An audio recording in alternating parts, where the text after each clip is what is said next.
Assalamualaikum warahmatullahi wabarakatuh.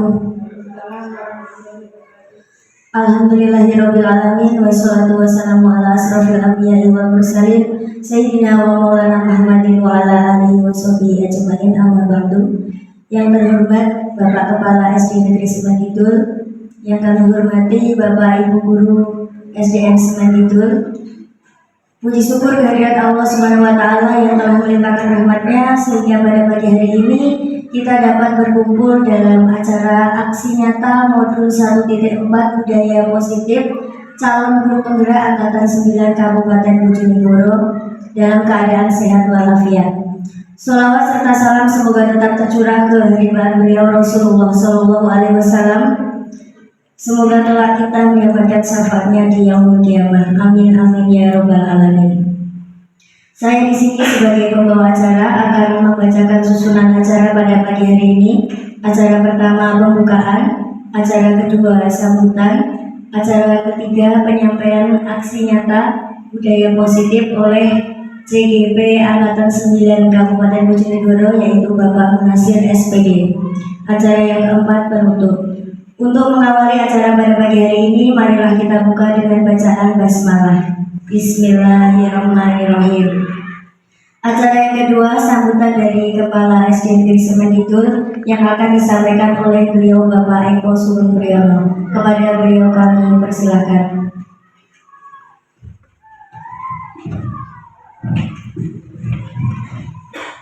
Bismillahirrahmanirrahim. Assalamualaikum warahmatullahi wabarakatuh.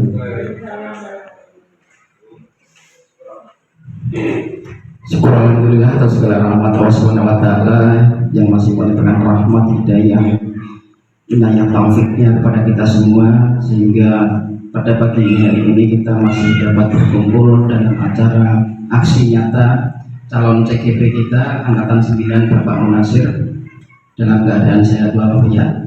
Kedua kalinya salawat dan salam tidak lupa kita haturkan kepada Nabi besar Muhammad SAW yang kita harapkan syafaatnya nanti di yaumul qiyamah. Yang saya hormati Bapak Ibu sekalian, terima kasih atas kehadirannya pada pagi ini. Di sini kita akan menerima materi dari calon CGP kita, yaitu aksi nyata modul 1.4 tentang budaya positif. Semoga dengan adanya aksi nyata ini memberikan kita penyemangat dalam memberikan pembelajaran yang berpusat pada siswa sehingga siswanya nanti akan menjadi aktor utama dalam pembelajaran dengan guru hanya mendampingi. Semoga dengan acara ini pun akan menjadi penyemangat kita semua bagi Bapak Ibu guru untuk nantinya segera untuk mengikuti calon guru penggerak untuk mengejar atau mengikuti jejak Bapak kita Bapak Munasir. Saya kira cukup sekian Bapak Ibu yang saya sampaikan, kurang lebihnya mohon maaf. Saya akhiri. Wassalamualaikum warahmatullahi wabarakatuh.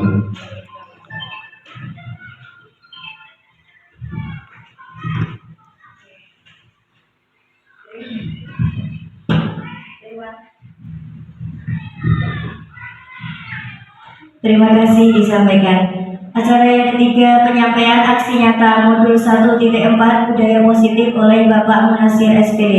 Kepada beliau kami persilakan.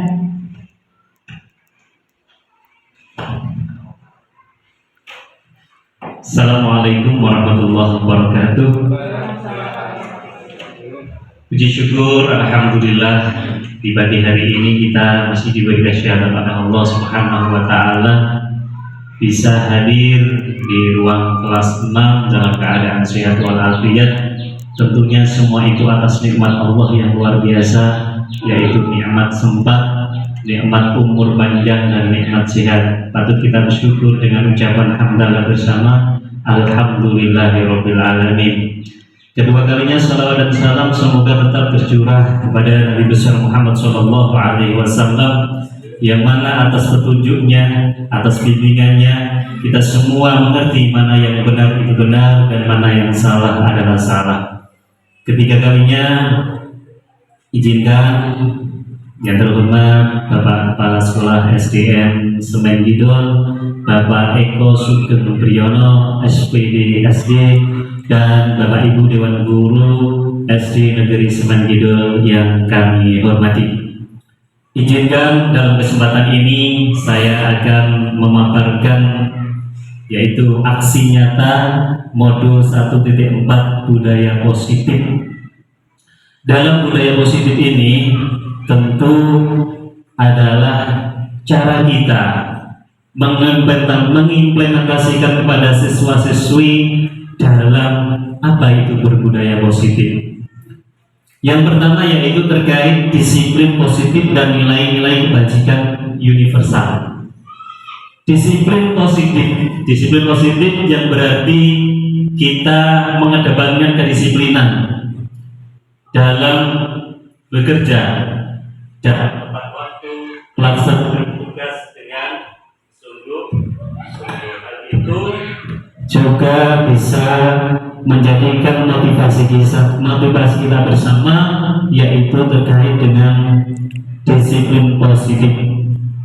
Dalam berdisiplin positif tentunya ada nilai-nilai kebajikan, yaitu perubahan paradigma. Bila kita ingin membuat kemajuan, perlahan sedikit-sedikit ubahlah sikap atau perilaku. Karena perilaku itu mencerminkan kita dalam memperbaiki cara utama kita, maka kita perlu mengubah kerangka acuan kita. Ubahlah bagaimana Anda melihat dunia, bagaimana Anda berpikir tentang manusia. Ubahlah paradigma Anda, skema pemahaman dan penjelasan aspek-aspek tertentu tentang realitas kedisiplinan tersebut.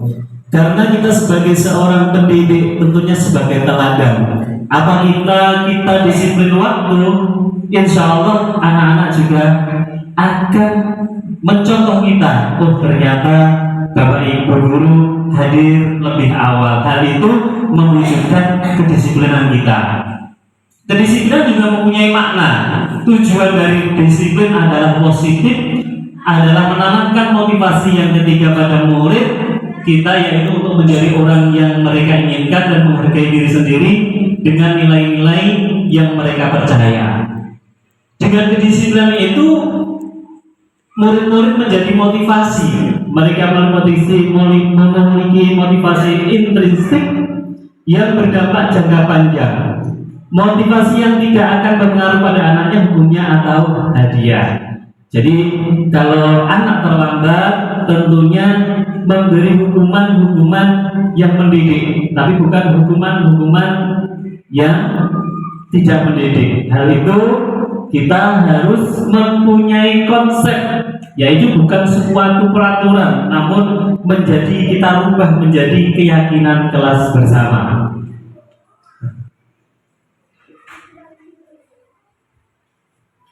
Sekarang nilai-nilai kebajikan universal, nilai-nilai kebajikan yang mendunia, yaitu terkait profil pelajar Pancasila. Yang pertama, beriman, bertakwa kepada Tuhan Yang Maha Esa, dan berakhlak mulia, mandiri, bernalar Kristus, berbhinneka global, bergotong royong, dan kreatif.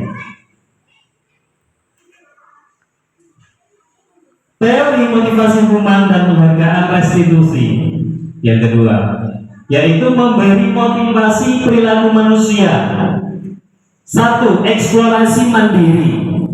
Dengan mengeksplorasi mandiri kita, menjadi contoh kita, menjadi teladan kepada anak-anak didik kita dan panjenengan semua sebagai teman sejawat untuk saling menghargai dan memberi motivasi, yaitu terkait hal-hal yang positif.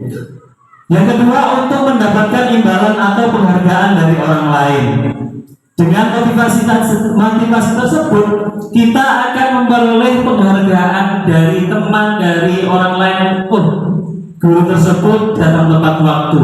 Tapi itu bukan tujuan utama seorang guru, namun adalah menanamkan sikap yang baik, memberi contoh yang baik untuk menanamkan anak itu bahwa disiplin itu adalah kunci dari kesuksesan. Yang ketiga, untuk menjadi orang yang mereka inginkan dan menghargai diri sendiri dengan nilai-nilai yang mereka percaya. Sekarang, hukuman, konsekuensi, dan restitusi. Dalam menjalankan peraturan atau keyakinan kelas, kalau peraturan itu berbeda dengan keyakinan kelas. Kalau peraturan itu sudah dibuat, disepakati bukan dari kelas tersebut, namun dari peraturan sekolah dan guru-gurunya. Tapi kalau keyakinan kelas itu dibuat dari guru kelas dan anak-anak didik untuk mensepakati keyakinan kelas tersebut.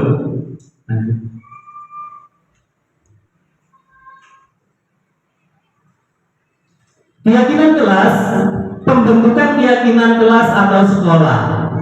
Keyakinan kelas itu bersifat abstrak daripada peraturan yang lebih rinci dan konkret. Jadi kalau keyakinan kelas itu tidak terperinci, yang penting disepakati bersama.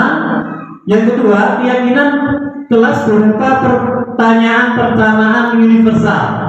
Yang ketiga, pernyataan keyakinan kelas senantiasa dibuat dalam bentuk positif. Contoh kecil, siswa kelas 6 jam 7 sudah masuk ruang kelas. Itu sudah disepakati. Apabila terlambat, berarti siswa tersebut tidak boleh masuk ke dalam ruang kelas. Itu yang contoh pertama. Contoh kedua, siswa pada hari Senin memakai atribut atau seragam lengkap. Apabila, contoh kecil, jilbabnya sudah disepakati keyakinan kelas bahwa anak perempuan itu memakai jilbab putih. Apabila anak tersebut memakai jilbab merah atau hitam, maka dia dilarang untuk mengikuti upacara karena sudah menjadi keyakinan kelas bersama. Keyakinan kelas sebaiknya sesuatu yang dapat diterapkan di lingkungan tersebut. Jadi keyakinan kelas itu tidak memberatkan anak, yang penting sudah menjadi kesepakatan bersama.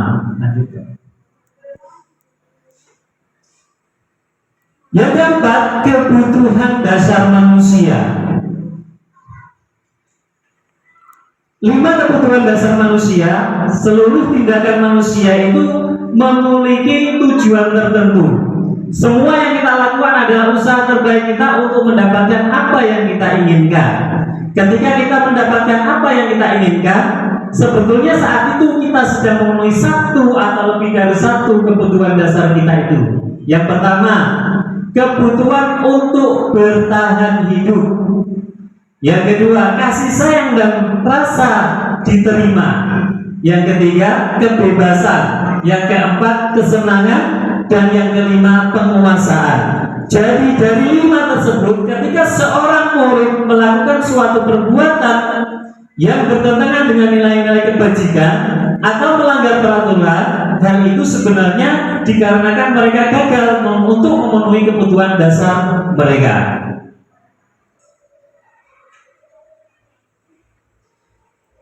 Yang kelima, restitusi. Apa itu restitusi? Yaitu mempunyai 5 posisi kontrol. Sebagai guru itu mempunyai 5 posisi kontrol. Yang pertama sebagai penghukum. Guru bisa menghukum, seorang penghukum bisa menggunakan hukuman fisik atau verbal.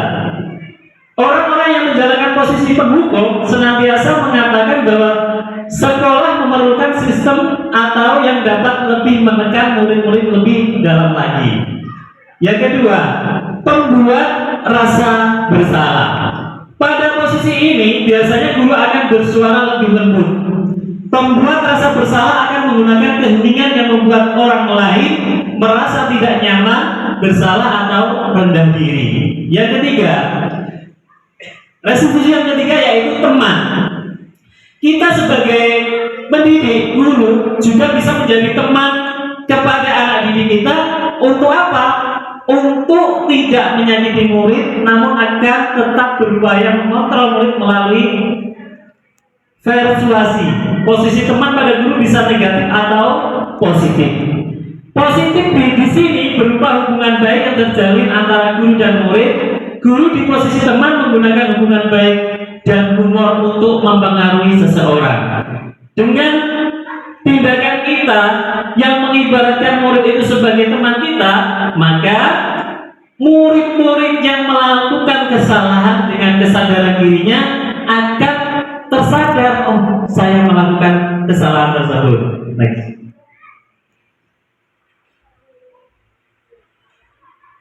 Yang keempat, restitusi yang keempat yaitu sebagai pemantau. Guru juga akan memantau bagaimana anak itu sudah menerapkan keyakinan kelasnya atau tidak. Hal ini memantau itu berarti mengawasi. Pada saat kita mengawasi, kita bertanggung jawab atas perilaku orang-orang yang kita awasi. Posisi pemantau berdasarkan pada peraturan-peraturan dan konsekuensinya dengan menggunakan sanksi. Kita dapat memisahkan hubungan pribadi kita dengan murid sebagai seorang yang menjalankan posisi pemantau. Yang kelima, sebagai manajer, guru juga sebagai pemimpin pembelajaran, mempersilakan murid untuk mempertanggungjawabkan perilakunya, mendukung murid agar dapat menemukan solusi atas permasalahannya sendiri. Seorang manajer telah memiliki keterampilan di posisi teman maupun pemantau. Dan dengan demikian bisa jadi waktu-waktu tertentu kembali kepada kedua posisi tersebut kita perlukan. Namun bila kita ingin murid-murid kita menjadi manusia yang merdeka, mandiri, bertanggung jawab, maka kita perlu mengacu kepada restitusi yang dapat menjadikan murid kita seorang manajer bagi diri sendirinya. Setelah kita menjadi manajer untuk siswa kita, akhirnya siswa-siswa itu terjalin mempunyai mindset, mempunyai pemikiran yang hebat bahwa dia juga bisa menjadi pemimpin-pemimpin pada dirinya sendiri.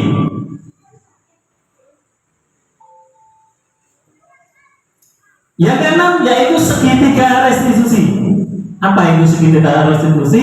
Yaitu proses 3 tahapan tertentu yang didasarkan pada prinsip-prinsip utama dari teori kontrol, yaitu langkah teori kontrol. Yang satu, menstabilitas identitas, stability the identity.